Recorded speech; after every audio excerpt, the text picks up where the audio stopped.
Hi hello good morning welcome to English Bibliotheca. It's me Sujitha Sivadas.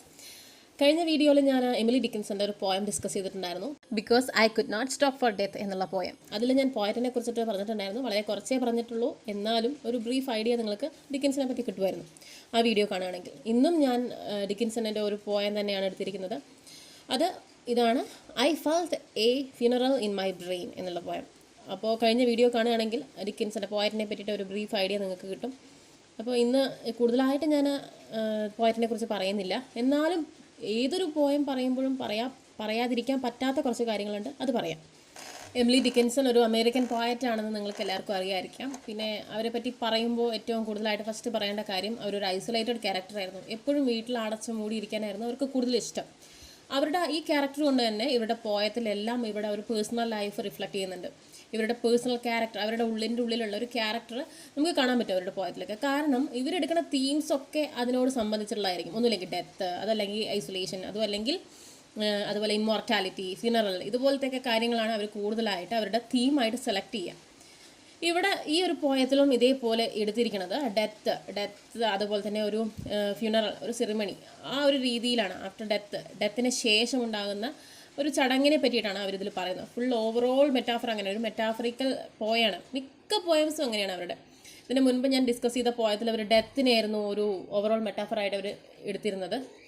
ഇങ്ങനെ Dickinson ഇങ്ങനത്തെയൊക്കെ ഓരോ സബ്ജക്റ്റുകൾ എടുക്കാൻ കാരണം, അല്ലെങ്കിൽ അവരുടെ പേഴ്സണൽ ലൈഫിൽ തന്നെ അവരിങ്ങനെ പുറത്തേക്ക് ഇറങ്ങാതെ അടച്ചു മൂടി ഇരിക്കാൻ തന്നെ കാരണം അവരുടെ അച്ഛൻ്റെ മരണമാണ്. അവരുടെ അച്ഛൻ എന്ന് പറഞ്ഞാൽ ഒരു പെട്രിയാർക്കൽ മൈൻഡുള്ള ഒരാളായിരുന്നു. അതുകൊണ്ട് തന്നെ അദ്ദേഹം കൂടുതലായിട്ട് പ്രയോറിറ്റി കൊടുത്തിരുന്നത് അവരുടെ മകനായിരുന്നു. 2 പെൺമക്കളും ഒരു മകനുമായിരുന്നു ഡിക്കിൻസൻ്റെ അച്ഛനുണ്ടായിരുന്നത്. അപ്പോൾ ഇതെല്ലാം ഒരു കാരണമാക്കിയിട്ട് നമുക്കെടുക്കാം. എന്തായിരിക്കാം ഡിക്കിൻസണിൻ്റെ ഇങ്ങനെ ഒരു ഐസൊലേഷന് കാരണം, ഇങ്ങനെ ഒരു ഐസൊലേറ്റഡ് ക്യാരക്ടർ ആവാനുള്ള കാരണം എന്താണെന്ന് നമുക്കിതൊക്കെ ഓരോ കാരണമാക്കിയിട്ട് എടുക്കാം. ഇവരുടെ പോയത്തിലെല്ലാം അവരുടെ ഇങ്ങനത്തെ ഓരോ സിറ്റുവേഷൻസ്, അവരുടെ മെൻ്റൽ സിറ്റുവേഷൻസ് എല്ലാം റിഫ്ലക്റ്റ് ചെയ്ത് കാണിക്കുന്നുണ്ട്. അപ്പോൾ നമുക്ക് പോയത്തിലേക്ക് കിടക്കല്ലേ. പോയത്തിലേക്ക് കിടക്കുന്നതിന് മുൻപ് വേറൊരു കാര്യം പറയാനുണ്ട്. ഡിക്കിൻസൺ ഇങ്ങനെ ഇരുന്ന് ചിന്തിച്ചുകൊണ്ട്, ഒരു അടച്ചിട്ട മുറിയിലിരുന്ന് ചിന്തിക്കുന്നതുകൊണ്ടായിരിക്കാം അവർക്ക് മനുഷ്യൻ്റെ മാനസികാവസ്ഥയിലൊക്കെ പറ്റിയിട്ട് നല്ല ജ്ഞാനമാണ്. അവർ ഓരോരുത്തരുടെയും മനസ്സുകൊണ്ട് എന്താ പറയുക, അമ്മാനാടുന്ന ഒരു വ്യക്തി എന്ന് നമുക്ക് വേണമെങ്കിൽ പറയാം. അത്രത്തോളം മനുഷ്യ മനസ്സുകളെ ആഴത്തിൽ അറിഞ്ഞൊരാളായിരുന്നു ഈ പോയറ്റ് എമിലി ഡിക്കിൻസൺ. ലൈഫിൻ്റെ പല പല കോംപ്ലക്സ് സിറ്റുവേഷനിൽ നിന്ന് മറികടക്കാൻ, ഓരോ പ്രശ്നങ്ങളും മറികടക്കാൻ എന്തെല്ലാം ചെയ്യണം, മനസ്സിനെ എങ്ങനെയൊക്കെ പാകപ്പെടുത്തി എടുക്കണമെന്ന് അവർ റിസർച്ച് ചെയ്ത പോലെയായിരുന്നു അവരുടെ ഓരോ പോയം നമുക്ക് കാണിച്ചിരുന്നത്. Okay, then let's have A look on the poem. I felt a funeral in my brain. ഈ ഒരു ടോപ്പിക് അല്ലെങ്കിൽ ഒരു ടൈറ്റിൽ കണ്ടാൽ തന്നെ നമുക്ക് മനസ്സിലാവും ഇത് സംതിങ് ഒരു ഫ്യൂണറലിനെ പറ്റിയിട്ടാണ്, അല്ലെങ്കിൽ എന്തോ ഒരു സാഡസ്റ്റ് മൂഡിലിരിക്കുമ്പോൾ എഴുതിയതാണ് എന്ന് നമുക്ക് മനസ്സിലാവും. വേണമെങ്കിൽ ഇത് നെഗറ്റീവ് മൈൻഡിൽ എടുക്കാവും. നമ്മൾ ഏറ്റവും കൂടുതൽ ഒരു 90% ആൾക്കാരും ഏറ്റവും കൂടുതൽ നെഗറ്റീവ് ആസ്പെക്റ്റിലായിരിക്കും ഇതെടുക്കുക. പക്ഷേ നമുക്കത് മുഴുവനായിട്ട് നെഗറ്റീവ് ആസ്പെക്റ്റ് എടുക്കണ്ട, നമുക്ക് കുറച്ച് പോസിറ്റീവായിട്ട് നമുക്കിത് ചിന്തിക്കാം. പിന്നെ മെജോറിറ്റി ഓഫ് പോയംസ്, മെജോറിറ്റി അല്ല ഫുള്ളെന്ന് പറയാം, എമിലി ഡിക്കിൻസൻ്റെ പോയത്തിനൊന്നും അവർ ഒരു ടൈറ്റിലും കൊടുത്തിട്ടുണ്ടായിരുന്നില്ല. കാരണം അവർ പബ്ലിഷ് ചെയ്യണമെന്ന് വിചാരിച്ചിട്ടല്ല ഇതൊന്നും എഴുതിയത്. അവർക്ക് ജസ്റ്റ് ആ സ്ട്രെസ് എന്നൊരു റിലീഫ് ആവണം, അതിന് വേണ്ടിയിട്ടായിരുന്നു അവർ എഴുത്തിനെ സ്നേഹിച്ചിരുന്നത്. ഈ പോയത്തിൻ്റെ ആയാലും ഏതൊരു പോയത്തിൻ്റെ ടൈറ്റിൽ നോക്കിയാലും അതെല്ലാം അവരെഴുതിയ പോയത്തിൻ്റെ ഫസ്റ്റ് ലൈൻ ആയിരിക്കും എല്ലാവരും അതിൻ്റെ ഹെഡിങ് ആയിട്ട് അല്ലെങ്കിൽ ടൈറ്റിലായിട്ട് അവർ പ്രിഫർ ചെയ്തിരുന്നത്. അപ്പോൾ ഈ ഒരു പോയത്തിൽ because I felt a funeral in my brain എന്നുള്ള ഈ ഒരു പോയം അതുപോലെ തന്നെ ആ പോയത്തിൻ്റെ ഫസ്റ്റ് ലൈനാണ് ടൈറ്റിലായിട്ട് അവർ സജസ്റ്റ് ചെയ്തത്. അപ്പോൾ നമുക്ക് ഈ പോയം നോക്കാം. ദിസ് പോം was published in 1896 and majority of the readers considered this poem as depression poem, loss of self, loss of sanity and many etc like that. പക്ഷേ നമുക്കിതൊരു സെറിമണി ഓഫ് ട്രാൻസ്ഫോർമേഷൻ എന്നുള്ളൊരു രീതിയിൽ നമുക്കത് കണക്കാക്കാം. എങ്ങനെ? അതായത് ഈ ഒരു പോയം വായിക്കുമ്പോഴെല്ലാം നമുക്ക് കിട്ടണത് ഒരു എക്സ്റ്റൻഡ് മെറ്റാഫർ ആയിട്ടുള്ള ഒരു ഫ്യൂണറലിൻ്റെ ചിത്രമാണ് നമുക്ക് കിട്ടുക. ഫ്യൂണറലിൻ്റെ സമയത്ത് എന്തൊക്കെ നടക്കും അതാണ് ഇതിൽ മുഴുവനായിട്ട് ഡിക്കിൻസൺ ഇതിൽ പോർട്രേ ചെയ്തിരിക്കുന്നത്. പക്ഷേ നമുക്ക് ഫ്യൂണറൽ എന്ന് പറഞ്ഞു കഴിഞ്ഞാൽ മരണത്തിന് ശേഷം നടക്കുന്ന ഒരു ചടങ്ങാണ് ഈ ഫ്യൂണറൽ എന്ന് പറയുമ്പോൾ. അപ്പോൾ അങ്ങനെ പറയുമ്പോൾ എപ്പോഴും ഒരു നെഗറ്റീവായിട്ടുള്ളൊരു ഇമേജാണ് നമുക്ക് വരിക, അല്ലേ? മരിച്ചു കഴിഞ്ഞാൽ എന്തായാലും അവിടെ സന്തോഷം എന്നുള്ള സംഭവം ഉണ്ടാവില്ല, ഒരു ഒപ്റ്റിമിസ്റ്റിക് മൂഡ് ഉണ്ടായിരിക്കില്ല, എപ്പോഴും പെസിമിസ്റ്റിക് മൂഡായിരിക്കും അങ്ങനെയുള്ള ഒരു ടോപ്പിക്കിനൊക്കെ. പക്ഷേ ഇത് നമുക്കൊരു സെറിമണി ഓഫ് ട്രാൻസ്ഫോർമേഷൻ എന്നുള്ളൊരു രീതിയിൽ നമുക്ക് നോക്കുകയാണെങ്കിൽ, അതായത് ഭൂമിയിലുള്ള എല്ലാ വേദനകളിൽ നിന്നും, എല്ലാ ദുഃഖങ്ങളിൽ നിന്നും, എല്ലാ ഫിസിക്കൽ ആൻഡ് മെൻ്റൽ ബേർഡൻസിൽ നിന്നും നമ്മളെ മുക്തി വരുത്താൻ വേണ്ടിയിട്ട് ദൈവം ചെയ്യുന്ന ഒരു പ്രക്രിയയായിട്ട് നമുക്കിതിനെ കണക്കാക്കുകയാണെങ്കിൽ ഇതൊരു നല്ല കാര്യമല്ലേ, ഇതൊരു ഒപ്റ്റിമിസ്റ്റിക് ആയിട്ടുള്ളൊരു കാര്യമല്ലേ. അപ്പോൾ ഇത് ചിലപ്പോൾ ഡിക്കിൻസൺ ഈ രീതിയിലായിരിക്കാം ചിന്തിച്ചിരിക്കുന്നത്. പക്ഷേ ഡിക്കിൻസണിൻ്റെ എല്ലാ പോയത്തിൽ നിന്നും ഒരു വരി മതി, ഒരുപാട് ഇൻ്റർപ്രിട്ടേഷൻ ഉണ്ടായിരിക്കും. അതേപോലെ തന്നെ ഇത് ഞാൻ വായിക്കുമ്പോൾ ഒരു തരം വ്യാഖ്യാനമായിരിക്കാം, വേറൊരാൾ വായിക്കുമ്പോൾ വേറൊരു തരം വ്യാഖ്യാനമായിരിക്കും. അത്രത്തോളം പവർഫുള്ളാണ് അവരുടെ ലാംഗ്വേജ്. ഇതെല്ലാം ചിലപ്പോൾ ഒരു പക്ഷേ അവരുടെ എല്ലാ മനുഷ്യന്മാരുടെയും മാനസികാവസ്ഥ മനസ്സിലാക്കിക്കൊണ്ടായിരിക്കാം അവർക്ക് ഇത്രത്തോളം റീഡേഴ്സിനെ കയ്യിലെടുക്കാൻ പറ്റുന്നത്. അല്ലെങ്കിൽ റീഡേഴ്സിനെ നമുക്കൊക്കെ ഒരു വട്ടം ഇവരുടെ ഒരു പോയം വായിച്ചു കഴിഞ്ഞാൽ നമുക്ക് പിന്നെയും ഇവരുടെ പോയം വായിക്കാൻ തോന്നും. കാരണം എന്താണെന്ന് വെച്ചാൽ അത്രത്തോളം നമുക്ക് നമ്മുടെ മനസ്സിനെ പലതരം വ്യാഖ്യാനങ്ങളിലേക്ക് എത്തിക്കാൻ കഴിയുന്ന ഒരു ലാംഗ്വേജ് അല്ലെങ്കിൽ ഒരു തരം യൂസേജാണ് അവരുടെ പോയത്തിലൊക്കെ കൊണ്ടുവരുന്നത്. അതുപോലെ തന്നെ ഈ പോയത്തിൽ പറയുന്ന I felt a funeral in my brain, in my brain a concrete image, അല്ലെങ്കിൽ ഇതൊരു ഫിസിക്കൽ ഓർഗനാണ്. ആ physical organ from which the emotional and sentimental impulses coming from. അവിടെ നിന്നാണ് നമുക്ക് നമ്മുടെ ശരീരത്തിന് വേണ്ടത്, നമ്മുടെ മനസ്സിന് വേണ്ടതുള്ള എല്ലാ മെസ്സേജസും വരുന്നത് ആ ബ്രെയിനിൽ നിന്നാണ്. ആ ബ്രെയിനിൽ തന്നെ ഒരു ഫ്യൂണറൽ അവർക്ക് ഫീൽ ചെയ്യുന്നു. അതിനർത്ഥം അവരുടെ ബ്രെയിൻ, അതായത് അവരുടെ ഇമോഷണൽ ഉള്ള ഒരു കഴിവ് അത് അവർക്ക് നഷ്ടപ്പെട്ടു എന്നതാണ് അവർ നമുക്ക് കൺവേ ചെയ്യുന്ന മെസ്സേജ്. അതുപോലെ തന്നെ എനിക്ക് വളരെ ഇംപ്രസീവായിട്ട് തോന്നിയ വേറൊരു കാര്യമുണ്ട്. എമിലി ഡിക്കിൻസന്റെ പോയം എല്ലാം ഡെത്തിനെ കുറിച്ചായിരിക്കില്ല, ഡെത്തിന് ശേഷം ഒരു ജീവിതം ഉണ്ടെന്ന് വളരെ ഉറച്ച് വിശ്വസിക്കുന്ന ഒരു കവിയാണ് അല്ലെങ്കിൽ ഒരു പോയറ്റാണ് എമിലി ഡിക്കിൻസൺ. അതുകൊണ്ട് തന്നെ ഇവർ ഡെത്തിനെ കുറിച്ച് കൂടുതൽ പറയില്ല, പക്ഷെ ഡെത്തിന് ശേഷമുള്ള ജീവിതത്തെ പറ്റി കൂടുതൽ സംസാരിക്കാറുണ്ട്. ഇവിടെ അതേപോലെ തന്നെ ഐ ഫെൽറ്റ് എ ഫ്യൂണറൽ, ഡെത്തിന് ശേഷം നടക്കുന്ന ഒരു ക്രിയയാണ് ഫ്യൂണറൽ. അപ്പോൾ അതിനെക്കുറിച്ചാണ് ഇവിടെയും പറയുന്നത്. ഡെത്ത് അവിടെ കഴിഞ്ഞു, ഡെത്ത് സംഭവിച്ച് കഴിഞ്ഞു. അവിടെ ഡെത്തിനെ പറ്റി ഒന്നും പറയുന്നില്ല. ഡെത്ത് സംഭവിച്ച് കഴിഞ്ഞിട്ടുള്ള ഫ്യൂണറൽ എന്നുള്ള ഒരു സെറിമണീനെ പറ്റിയിട്ടാണ് അവരിവിടെ പരാമർശിക്കുന്നത്. ഇതേപോലെ തന്നെ വേറൊരു ഐഡിയയും കൂടെ അവർ കൺവേ ചെയ്യാൻ ശ്രമിച്ചിട്ടുണ്ട്. അവരുടേതായിട്ടുള്ള സ്വന്തം സ്പീക്കറുടെ തന്നെ മരണം അവർ എങ്ങനെയാണ് ഫേസ് ചെയ്യാൻ പോകുന്നത്, ഫിസിക്കൽ ഡെത്ത് എങ്ങനെയാണ് ഫേസ് ചെയ്യാൻ പോകുന്നത്, അത് ഇനി ഭാവിയിൽ നടക്കാൻ പോകുന്ന കാര്യമായിരിക്കാം. പക്ഷേ ഈ ഒരു പോയത്തിലൂടെ ഇപ്പോൾ നടക്കുന്നതായിട്ടാണ് അവർ കാണിക്കുന്നത്. പക്ഷേ അത് ഭാവിയിൽ നടക്കുന്നത്. കാരണം എന്താണെന്ന് വെച്ചാൽ അവരുടെ ഫിസിക്കൽ ഡെത്ത് നടന്നിട്ടില്ല, അവരുടെ മെൻ്റൽ ഡെത്ത് മാത്രമേ നടന്നിട്ടുള്ളൂ. അപ്പോൾ ആ ഫിസിക്കൽ ഡെത്തിനെ എങ്ങനെ അവർ ഫേസ് ചെയ്യുക എന്നതും കൂടെ അവർ ഈ പോയത്തിലൂടെ കൊണ്ടുവന്നിട്ടുണ്ട്. ഈ ഒരു പോയത്തിൽ മാത്രമല്ല, അവർ എഴുതിയിട്ടുള്ള മിക്ക പോയത്തിലും അവരെങ്ങനെയാണ് ഡെത്തിനെ ഫേസ് ചെയ്യാൻ പോകുന്നത് എന്നത് അവർ നമുക്ക് വളരെ നന്നായിട്ട് വിവരിച്ച് തന്നിട്ടുണ്ട്. അതുകൊണ്ട് തന്നെ നമുക്ക് വിശ്വസിക്കാം എമിലി ഡിക്കിൻസൺ ഒരു നല്ല മരണമായിരുന്നിരിക്കാം എന്നത്. Okay, then let's move on the poem I felt a funeral in my brain. ഈ ഒരു പോയത്തിൻ്റെ ബിഗിനിങ് തന്നെ I felt a funeral in my brain. അവിടെ പറയുന്ന ഫ്യൂണറൽ എന്ന് കേൾക്കുമ്പോൾ തന്നെ റീഡേഴ്സിൻ്റെ മനസ്സിലൊരു സ്പാർക്ക് ഉണ്ടായിരിക്കും, ഫ്യൂണറലിനെ പറ്റിയിട്ടാണ് പറയുന്നത്. അപ്പോൾ അത് ഈ ഒരു പോയം ഫുൾ ഒരു പെസിമിസ്റ്റിക് മൂഡിലുള്ള പോയായിരിക്കും. ഇതിലൊരുപാട് ഗ്രീഫ് നമുക്ക് കാണാൻ കഴിയും. അവരുടെ പേഴ്സണൽ എക്സ്പീരിയൻസസ് ഒക്കെ ആയിരിക്കും ഇവർ പോർട്രേ ചെയ്യുന്നത് എന്നതായിരിക്കും ഒരു റീഡറിനെ കുറിച്ച്. ഇനി ബാക്കിയുള്ളത് എന്താണെന്ന് അറിയാനുള്ള ഒരു സസ്പെൻസ് അവിടെ എടുത്ത് വെച്ചിട്ടുണ്ടോ എന്നുള്ള രീതിയിലാണ് ഓരോ റീഡറും ഈ ഒരു പോയം വായിക്കുക. അപ്പോൾ ഈ ഒരു പോയം നമുക്ക് നോക്കുമ്പോൾ അതിലൊരുപാട് വാക്കുകൾ അല്ലെങ്കിൽ ഒരുപാട് കാര്യങ്ങൾ നമ്മളെ സ്പാർക്ക് ചെയ്യുന്നുണ്ട്. I felt a funeral in my brain and mourners to and fro kept treading till it seemed that sense was breaking through. ഇത് സാധാരണ ഒരു പോയം, സാധാരണ ലിറ്ററലി മീനിങ് ഒന്നും ഇല്ലാതെ നമ്മൾ ഒരു സാധാ മീനിങ് ആയിട്ട് നമ്മൾ എടുക്കുകയാണെങ്കിൽ നമുക്ക് തോന്നും ഒരു ഫ്യൂണറൽ അവരുടെ ബ്രെയിനിൽ അവർക്ക് ഫീൽ ചെയ്യണു. അതുമാത്രമല്ല അവിടെ മോണേഴ്സ്, ഒരു ഫ്യൂണറലിൻ്റെ സമയത്ത് ഒരുപാട് മോണേഴ്സ് ഉണ്ടായിരിക്കുമല്ലോ, അവർ അങ്ങോട്ടും ഇങ്ങോട്ടും നടക്കുന്നു. അതുപോലെ തന്നെ അവരുപയോഗിച്ചിട്ടുള്ള വാക്ക് ട്രെഡിങ്, ആ ഒരു റിപ്പീറ്റേഷൻ അവിടെ കാണിക്കുന്നത് ഇൻറ്റൻസിഫൈ ചെയ്യാണ്. അവിടെ അങ്ങനെ നടന്നുകൊണ്ടേയിരിക്കുകയാണ്. വളരെ എന്താണ് ചെയ്യേണ്ടത്, ആ സെറിമോണികൾ ആ സമയത്ത് എന്തൊക്കെ ചെയ്യണം എന്നുള്ള ആ വ്യാകുലതയോടെ നടന്നുകൊണ്ടിരിക്കുകയാണ് അവിടെയുള്ള ആൾക്കാർ, അവരോട് ഇഷ്ടമുള്ള ആൾക്കാർ. അതാണ് ഫസ്റ്റ് സ്റ്റാൻസ. ഇത് നമുക്ക് വേറൊരു രീതിയിൽ എടുക്കുകയാണെങ്കിലോ അവരുടെ ബ്രെയിനിൽ അവർക്കൊരു ഫ്യൂണറൽ ഫീൽ ചെയ്യാണ്. അതായത് അവരുടെ ഇമോഷണൽ അല്ലെങ്കിൽ അവർക്ക് എഴുതാനുള്ളൊരു കഴിവ് നഷ്ടപ്പെടുന്ന മാതിരി അല്ലെങ്കിൽ അവരുടെ ഇമാജിനേഷൻ കപ്പാസിറ്റി പോണ മാതിരി അവർക്ക് തോന്നുകയാണ്. അതിലെ മോണേഴ്സ് എന്തായിരിക്കും അവർ ഉദ്ദേശിക്കുന്നത്, അവരുടെ ചിന്തകൾ, അവർക്ക് എന്തൊക്കെ എഴുതണം എന്നുള്ള ഐഡിയ ഇല്ലാത്ത അവസ്ഥ, അവർക്ക് സബ്ജക്റ്റ് കിട്ടാത്ത അവസ്ഥ. അതൊക്കെ ഒരുപാട് സബ്ജക്ട്സ് അവരുടെ തലയിലുണ്ട്, അവരുടെ ബ്രെയിനിലുണ്ട്. പക്ഷെ അതൊന്നും അവർക്ക് അവരുടെ എഴുത്തിൽ, അവരുടെ പേപ്പറിലേക്ക് എത്തിക്കാൻ പറ്റാത്തൊരവസ്ഥ. അതായിരിക്കാം ട്രെഡിങ് ടിൽ ഇറ്റ് സീംഡ്. അതിനെ ഒരുപാട് ചിന്തകൾ അവരുടെ മനസ്സിലേക്ക് വരുന്നുണ്ട്, പക്ഷെ അതൊന്നും അവർക്ക് എഴുതാൻ അല്ലെങ്കിൽ അത് പുറത്തേക്ക് എക്സ്പോസ് ചെയ്യാൻ അവർക്ക് കഴിയുന്നില്ല എന്നുള്ളൊരവസ്ഥയായിരിക്കാം. Then next stanza, and when they all were seated, a service like a drum kept beating till I thought my mind was going numb.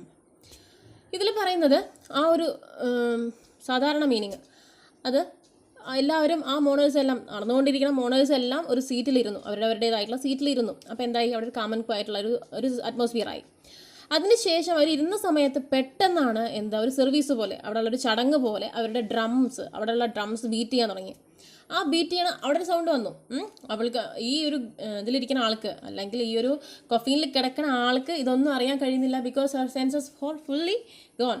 അതുകൊണ്ട് അവർക്ക് ഇതൊന്നും അറിയാൻ കഴിയുന്നില്ല. പുറത്തുള്ള ഈ സൗണ്ട് കേൾക്കാൻ കഴിയുന്നുണ്ട്, എല്ലാം അറിയുന്നുണ്ട്. പക്ഷേ ഇതൊന്നും കണ്ണ് തുറന്ന് നോക്കാനോ അതുപോലെ തൊട്ട് നോക്കാനോ ഒന്നും അവൾക്ക് കഴിയില്ല. Because he is dead. ആ ഒരു ഡ്രമ്മിൻ്റെ സൗണ്ട്, ബീറ്റിംഗ്, ആ ഒരു സൗണ്ട് അവളെ ഒരു അല്ലെങ്കിൽ ഒരു മരവിച്ച അവസ്ഥയ്ക്ക്, ഓൾറെഡി അവൾ മരിച്ചു കിടക്കുകയാണ്, ഇതിൽ കൂടുതൽ മരവിപ്പിലേക്ക് എത്തിക്കും എന്നതാണ് ഈ ഒരു സ്റ്റാൻസയിൽ പറയുന്നത്. ഇവിടെ ലിറ്ററൽ മീനിങ് എടുക്കുകയാണെങ്കിൽ, and when they all were seated, അതായത് എല്ലാം ഒന്ന് അടങ്ങി, എല്ലാ ചിന്തകളും എന്ത് എഴുതണം എന്നുള്ള അല്ലെങ്കിൽ എന്ത് ചിന്തിക്കണം എന്നുള്ള ഒരു ചിന്ത പോലും ഒന്ന് കെട്ടടങ്ങിയ സമയത്താണ് പെട്ടെന്ന് ഡ്രം ബീറ്റിങ്ങിൻ്റെ സൗണ്ട് കേൾക്കുന്നത്. ആ ഡ്രം ബീറ്റിംഗ് എന്നുള്ളത് ഒരു ബാഡ് ന്യൂസ് അല്ലെങ്കിൽ ഒരു സാഡ് ന്യൂസ് ആയിരിക്കാം അവൾക്ക്. അതാണ് അവളുടെ മനസ്സിനെ വീണ്ടും ചഞ്ചലപ്പെടുത്തുന്നത്. അത് വീണ്ടും ചഞ്ചലപ്പെടുത്തി ഇതുപോലുള്ള ന്യൂസസ് അതുപോലെ കെട്ടടങ്ങുമ്പോൾ വീണ്ടും ഇങ്ങനെ ഓരോരോ പ്രശ്നങ്ങൾ അവളെ പിന്തുടരുന്നത് കൊണ്ട് ഈ പ്രശ്നങ്ങളെല്ലാം അവളെ ഒരു മരവിച്ച അവസ്ഥയിലേക്ക് അല്ലെങ്കിൽ ഒന്നുമല്ലാത്തൊരവസ്ഥയിലേക്ക് എത്തിക്കാൻ സാധ്യതയുണ്ട് എന്നതാണ് സ്പീക്കർ ഇവിടെ പറയുന്നത്. ഈ ഒരു സ്റ്റാൻസയിൽ ഉപയോഗിക്കുന്ന പോയറ്റിക് ഡിവൈസസ് ആണ് സർവീസ്, ഡ്രം, അതുപോലെ തന്നെ മൈൻഡ്, നമ്പർ. ഇതെല്ലാം അവർ ക്യാപിറ്റലൈസ് ചെയ്തിരിക്കുന്നു, അത് പേഴ്സോണിഫൈ ചെയ്തിരിക്കുന്നു. ഡ്രം എന്ന് പറയുന്നത് ഒരു എക്സ്റ്റേണൽ ഫോഴ്സ് ആണ്. അവർ സാധാരണ ആയിട്ട് നടന്നുകൊണ്ടിരിക്കുന്ന കാര്യത്തിൽ നിന്ന് എന്തെങ്കിലും സംതിങ് എക്സ്റ്റേണൽ ആയിട്ട് വരുമ്പോൾ അവൾക്കുണ്ടാകുന്ന പ്രശ്നങ്ങൾ, അതിനെയാണ് ഇവിടെ പേഴ്സോണിഫൈ ചെയ്യുന്നത്. ഒരു ഹ്യൂമൻ ബീയിങ്ങിൻ്റെ ജീവിതത്തിൽ നടക്കുന്ന കാര്യങ്ങളെ ആയിരിക്കാം ഇവിടെ ഡ്രം ബീറ്റിങ്ങിലൂടെ ഇവർ കാണിക്കുന്നത്. പിന്നെ അതുപോലെ സർവീസ് എന്ന് പറഞ്ഞു കഴിഞ്ഞാൽ എന്തായാലും സ്വാഭാവികമായിട്ട് നടക്കുന്ന കാര്യം, എന്തായാലും നമുക്ക് എല്ലാവർക്കും മാനുഷികമായിട്ടുള്ള ഒരു കാര്യമാണത്. എല്ലാവർക്കും നമ്മളുടെ പ്രശ്നങ്ങളെല്ലാം ഒന്ന് മാറി എന്ന് തോന്നുമ്പോൾ വേറൊരു പ്രശ്നം വരും. അതാണ് ഇവിടെ എമിലി ഡിക്കിൻസൺ ഇവിടെ അവരുടെ ഈ ഒരു വരികളിലൂടെ നമുക്ക് പറഞ്ഞു തരുന്നത്. ഇനി next stanza. And then I heard them lift a box and creak across my soul with those same boots of lead again. Then space began to toll. ഈ ഒരു സ്റ്റാൻസയിൽ പറയുന്നത് അവൾക്ക് ആ കൊഫീനിൽ കിടക്കുകയാണ്, ഇപ്പോൾ ഒരു ഡെഡ് ബോഡി ആയിട്ട് കിടക്കുകയാണ്, പുറത്തേക്ക് ഒന്നും കാണാൻ കഴിയുന്നില്ല. കാരണം കൊഫീനിൽ കിടക്കുന്ന ആർക്കും ശരീരങ്ങൾക്കൊന്നും ഡെഡ് ബോഡീസിനൊന്നും പുറത്തേക്ക് കാണാൻ കഴിയില്ല, അറിയാൻ കഴിയില്ല പുറത്തെന്താ നടക്കുന്നതെന്ന്. പക്ഷേ അവർക്ക് അറിയാൻ കഴിയും, അവർ കിടക്കുന്ന ആ ഒരു കൊഫീൻ പൊക്കുമ്പോൾ അവർക്ക് അറിയാൻ കഴിയും. അതുപോലെ തന്നെ ആ കൊഫീൻ പൊക്കുന്നതായിട്ട് അവൾക്ക് അറിയുന്നുണ്ട്. അതുമാത്രമല്ല ലെഡ് ബൂട്ട്സ് കൊണ്ട് അവളെ എടുത്തുകൊണ്ട് പോകുന്നതായിട്ടും അവൾക്ക് അറിയുന്നുണ്ട്. പക്ഷേ അവൾക്ക് ഒന്ന് റെസ്പോണ്ട് ചെയ്യാൻ കഴിയുന്നില്ല, കാരണം അവൾ മരിച്ചു കഴിഞ്ഞു. അപ്പോൾ ഇവിടെ അതേപോലെ തന്നെ അവളുടെ ശരീരത്തിൽ നിന്ന് അവളുടെ ആത്മാവ് മാറിപ്പോകുന്നതായിട്ട് അല്ലെങ്കിൽ പറഞ്ഞു പോകുന്നതായിട്ട് അവൾക്ക് സൗണ്ട് കേൾക്കുന്നുണ്ട്. വേറൊരു സ്പേസിലേക്ക് പോവുകയാണ്, ഈ ഒരു ഭൂമിയിൽ നിന്ന് വേറൊരു സ്പേസിലേക്ക് പോവുകയാണ്. ആ സ്പേസിൽ നിന്നുള്ള മരണമണിയും കേൾക്കുന്നുണ്ട്. ഇതെല്ലാം അറിയുന്നുണ്ട്, എന്താണ് അവൾക്ക് സംഭവിക്കുന്നതെന്നെല്ലാം അവൾക്ക് അറിയുന്നുണ്ട്. പക്ഷേ ഒന്നും റെസ്പോണ്ട് ചെയ്യാൻ പറ്റാത്തൊരവസ്ഥയിൽ കിടക്കുകയാണ്. അതാണ് ഇവിടെ കാണിക്കുന്നത്. ഇനി ഇതൊരു ലിറ്ററൽ മീനിങ്ങിൽ എടുക്കുമ്പോൾ ഇതിലുള്ള സ്പീക്കർ ഒരുപാട് മെൻ്റൽ ടെൻഷൻ അനുഭവിച്ചിരിക്കുന്ന വ്യക്തിയാണ്. അപ്പോൾ അവരുടെ ഈ മെൻ്റൽ ടെൻഷൻ എല്ലാം എടുത്തിട്ട് ഒരു കൊഫീനിലാക്കിയിട്ട് അവർ അതിനെ ബറി ചെയ്യാൻ പോവുകയാണ്, ഒരു റീകൺസിലിയേഷന് വേണ്ടിയിട്ട്. അപ്പോൾ ഇവിടെ നടക്കുന്നത് ഇവരുടെ നേരത്തെ പറഞ്ഞ ഇതിൽ തന്നെ പറയുന്ന ബൂട്ട്സ് ഓഫ് ലെഡ്, അവിടെ ഒരു പേഴ്സോണിഫിക്കേഷൻ വരുന്നുണ്ട്. ബൂട്ട്സ് ഓഫ് ലെഡ്, നല്ല വെയിറ്റ് ഉള്ളൊരു ബൂട്ടാണ്. അപ്പോൾ ഒരുപാട് കഷ്ടപ്പെട്ടിട്ടാണ് നമ്മളുടെ ഇമോഷണൽ ഫീലിങ്സിനെ എല്ലാം നമ്മളൊരു സാഡ് സിറ്റുവേഷനിൽ ഇരിക്കുകയാണെങ്കിൽ അതിനെ ഓവർകം ചെയ്യാൻ വേണ്ടി നമുക്ക് ഒരുപാട് എഫേർട്ട് എടുക്കേണ്ടി വരും. അപ്പോൾ അതേപോലെ തന്നെ ഒരുപാട് എഫേർട്ട് എടുത്തിട്ട് ആ ഒരു സിറ്റുവേഷൻ അവർ ഓവർകം ചെയ്യാൻ വേണ്ടിയിട്ട് ഒരുപാട് ശ്രമിക്കുകയാണ്. അതിനെയെല്ലാം ആ ഒരു ചിന്തകളെയെല്ലാം ഒരു കൊഫീനിലാക്കിയിട്ട് അതിനെ അടക്കം ചെയ്യാൻ വേണ്ടി പോവുകയാണ്. അപ്പോൾ ഇതിവിടെ നടക്കുന്നൊരു ട്രാൻസ്ഫോർമേഷനാണെന്ന് പറയാം നമുക്ക്. അവരുടെ മുൻപത്തെ ചിന്തകളിൽ നിന്നെല്ലാം മാറിയിട്ട് അവർ വേറെ മോക്ഷപ്രാപ്തി ലഭിച്ചിട്ട് വേറെ ഒരു ചിന്തയിലേക്ക് പോവുകയാണ്. അതിന് വേണ്ടിയിട്ടാണ് അവിടുത്തെ ഇനി ആ ഒരു വേറൊരു സ്പേസിൽ നിന്നുള്ള ആ ഒരു മരണമണി അല്ലെങ്കിൽ ഈ ഒരു ദുഃഖങ്ങളെല്ലാം മറക്കാനുള്ള ഒരു മണിമുഴക്കം അവർക്ക് കേട്ടു തുടങ്ങി. അതായിരിക്കാം ഒരു പക്ഷേ എമിലി ഡിക്കിൻസൺ ഇവിടെ നമ്മളോട് പറയുന്നത്. Next stanza 4. As all the heavens were a bell and being but an ear, and I and silence some strange trees wrecked solitary here. നമ്മൾ നേരത്തെ പറഞ്ഞു മരിച്ചൊരാൾക്ക് അല്ലെങ്കിൽ ഒരു കഫീലിൽ കിടക്കുന്ന ഒരാൾക്ക് ഒന്നും കാണാൻ കഴിയില്ല, ഒന്നിനും റെസ്പോണ്ട് ചെയ്യാൻ കഴിയില്ല എന്ന് പറഞ്ഞു. പക്ഷേ എല്ലാം അറിയുന്നുണ്ട്. ഇവിടെ ഹെവനിലേക്ക് കടക്കുകയാണ്, വേറൊരു സ്പേസിലേക്ക് പോവാന്ന് പറഞ്ഞു. അവിടെ വെറൊരു മണി മാത്രമുള്ള പോലെ, ആ ഒരു മണിമുഴക്കം മാത്രമേ ഇപ്പോൾ നമ്മുടെ സ്പീക്കർക്ക് കേൾക്കുന്നുള്ളൂ. അപ്പോൾ ഈ ഒരു മണി അവരുടെ ചെവിയിലെ അടപ്പിക്കുന്ന അത്രയും ഹഷ്ഫുൾ ആയിട്ടുള്ള സൗണ്ടാണ്. അവർക്ക് വെറും ഒരു ഇയർ മാത്രമേ ഉള്ളൂ. ഇപ്പോൾ ബാക്കിയുള്ള സെൻസേഴ്സ് ഒക്കെ ഔട്ട് ഓഫ് കണ്ടീഷനായി. അതുകൊണ്ട് തന്നെ വെറും ഇയർ മാത്രമേ ഉള്ളൂ. ബാക്കിയൊക്കെ ആ കഫിൻ്റെ ഉള്ളിലായത് കാരണം ഒന്നും അറിയാൻ കഴിയുന്നില്ല, കണ്ണുകൾ തുറക്കാൻ കഴിയുന്നില്ല, ഒന്നിനും റെസ്പോണ്ട് ചെയ്യാൻ കഴിയുന്നില്ല. അങ്ങനത്തെ ഒരു അവസ്ഥയിലാണല്ലോ. അപ്പോൾ ഇത് കേൾക്കാൻ കഴിയുന്നുണ്ട്, ആ ബെല്ലിൻ്റെ മണിമുഴക്കം മാത്രം കേൾക്കാൻ കഴിയുന്നുണ്ട്. ഇനി ഈ ഒരു സ്വർഗത്തിലേക്ക് അല്ലെങ്കിൽ വേറൊരു സ്പേസിലേക്ക് പോകുമ്പോൾ ഈ ഒരു സ്പീക്കർ ഇനി ഒരു സ്ട്രേഞ്ച് പേഴ്സൺ അല്ലെങ്കിൽ സ്ട്രേഞ്ച് റേസായി മാറുകയാണ്. ഇതുവരെ ഭൂമിയിൽ ജീവിച്ചിട്ട് അങ്ങോട്ട് പെട്ടെന്ന് കയറി ചെല്ലുമ്പോൾ ഉണ്ടാകുന്ന ഒരു സ്ട്രേഞ്ച്നെസ് ആണ് ഇവിടെ സ്പീക്കർ കൊണ്ടുവരുന്നത്. പിന്നെ അടുത്ത വേർഡ് സൈലൻസ് അവിടെ ക്യാപിറ്റലൈസ് ചെയ്തിട്ടുണ്ട്. അവിടെ സൈലൻസ് മാത്രമാണുള്ളത്. ഒന്നും നമുക്ക് പറയാനുള്ള അല്ലെങ്കിൽ അവൾക്ക് സംസാരിക്കാനുള്ള ഒരു വേക്കൻസി അല്ലെങ്കിൽ അവിടെ അതിനുള്ളൊരു ഓപ്പർച്യൂണിറ്റി അവിടെ കിട്ടില്ല എന്നതാണ് സ്പീക്കർ പറയുന്നത്. ഇനി ഈ വേറൊരു സ്പേസിലേക്ക് പോകുമ്പോൾ എന്തായാലും അവിടെ ഇപ്പോൾ എന്തായാലും ഒരു ഹ്യൂമൻ ബീയിങ് ആയിരിക്കില്ല, കാരണം ആത്മാവ് ശരീരത്തിൽ നിന്ന് വിട്ടുപോയി, ഇനി വേറൊരു സ്പേസിലേക്കാണ് പോകുന്നത്. അപ്പോൾ ഇനി എന്തായാലും ഹ്യൂമൻ ബീയിങ് എന്നുള്ളൊരു ഇതിലല്ല ഇനി ദാറ്റ് ഈസ് നോട്ട് ഹ്യൂമൻ അല്ലാത്തൊരു ഇതിലേക്ക്, ഒരു റേസിലേക്ക് അല്ലെങ്കിൽ വേറൊരു തരം ലോകത്തിലേക്ക് പോവുകയാണ് ഇവിടെ സ്പീക്കർ. അപ്പോൾ ഇതുകൊണ്ട് തന്നെ ലാസ്റ്റ് ലൈൻ പറയുന്നു, she is destroyed and alone, this is why she says that she is wrecked and solitary. അവൾ നശിച്ചു, കാരണം അവളുടെ ശരീരം നശിച്ചു, ഇനി അവളും നശിച്ചു, അവളുടെ ആത്മാവ് പോയി. Now she is alone and പിന്നെ പറയാം അവൾ നശിച്ചു പോയി, അവളിപ്പോൾ ഏകാന്ത ജീവിതത്തിലാണ്. അതായത് എല്ലാം കഴിഞ്ഞിട്ട് ഇപ്പോൾ ഏകാന്ത ജീവിതത്തിലാണെന്ന് പറയാം. ഇതിൻ്റെ ലിറ്ററൽ മീനിങ് എടുക്കുകയാണെങ്കിൽ ഇവരുടെ മൊത്തം ചിന്തകളും ഇമോഷണൽ ഫീലിങ്സും അതേപോലെ എഴുതാനുള്ള സബ്ജക്റ്റിനുള്ള ഐഡിയാസും എല്ലാം എടുത്തൊരു കൊഫീനിലാക്കിയിട്ട് കൊണ്ടേ ബറി ചെയ്തു എന്ന് പറഞ്ഞു നേരത്തെ. അപ്പോൾ ഇനിയിപ്പോൾ വേറൊരു സ്പേസിലേക്ക് ഇവർക്ക് ട്രാൻസ്ഫോർമേഷൻ സംഭവിച്ചു. ഇനി വേറെ പുതിയ സബ്ജക്റ്റുകൾ എടുക്കണം, ഒരുപാട് കാര്യങ്ങൾ ഇനിയിപ്പോൾ ഒന്നേം തുടങ്ങണം എന്നൊക്കെയാണല്ലോ. പക്ഷേ ഇവിടെ ഒന്നുമില്ല, ഫുൾ എംറ്റിയാണ് അവരുടെ തലച്ചോറ്, അല്ലെങ്കിൽ അവരുടെ ഇമാജിനേറ്റിംഗ് പവർ ഫുള്ളായിട്ട് എംറ്റി ആയി കഴിഞ്ഞു. ഇനി ഒരു സബ്ജക്റ്റ് ജസ്റ്റ് ഒരു ബെല്ലിംഗ് സൗണ്ട് മാത്രം, എന്തോ ഒന്ന് വരാൻ പോകുന്ന ഒരു നല്ല സബ്ജക്റ്റ് കിട്ടാനായിരിക്കാം ഒരു പക്ഷേ. എന്തായാലും ഒരു റിങ്ങിങ് സൗണ്ട് മാത്രമേ അവർക്ക് കേൾക്കുന്നുള്ളൂ. സൈലൻസ് ആണ്.